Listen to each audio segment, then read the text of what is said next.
जाऊन कसं आहे की तिकडे कुठं फायनली राजगडावर आम्ही पोहोचलेलो आहे. काल सायंकाळी 6 वाजता राज पाटलांनी ठरवलं आणि आज 6 वाजता आम्ही गडावर आलेलो आहे. हे बी काय म्हणायचं तुम्हाला याबद्दल? अतिशय उत्तम भन्नाट. भन्नाट सुंदर असा अनुभव आहे. आणि एकदा तरी राजगडावरती सगळ्यांनी यावं आणि बिना रोपवेचं, आणि रोपवेला आपण इथं विरोध करायचा आहे. आणि यायचं असेल तर चालतच यायचं. ज्यांची पात्रता आहे त्यांनी यायचं, ज्यांची पात्रता नाही त्यांनी यायचं नाही. मस्त अनुभव आहे. शिवाजी महाराज की जय. अमरसिंह चव्हाण आमचे मित्र यांनी आज मावळ्याचा वेश परिधान करून कुठे गेले? या इकडे मावळ्याचा वेश परिधान करून गड सर केलेला आहे. तुम्हाला कसं वाटतंय? ज्या काळी महाराजांच्या काळी जे सर्व पायी महाराजांचे पायी होते, त्यांनी जे अनुभवलं त्याचा एक थोडासा वाटा म्हणून एक प्रयत्न करतोय.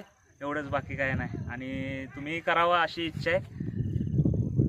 काय बघा थँक्यू. राज पाटील, तुम्हाला काय म्हणायचं याबद्दल? भन्नाट एक नंबर. ट्रॅकिंगचा माणूस आहे हा. 14 मिनिटात रायगड सर केलेला माणूस आहे हा. आणि अवधूत पाटील सार्थक हॉटेलचे मालक, तुम्हाला काय बोलायचं याबद्दल? काही नाही, छान आहे राजगड. हा, ओळखला यो अमर आहे, अमर.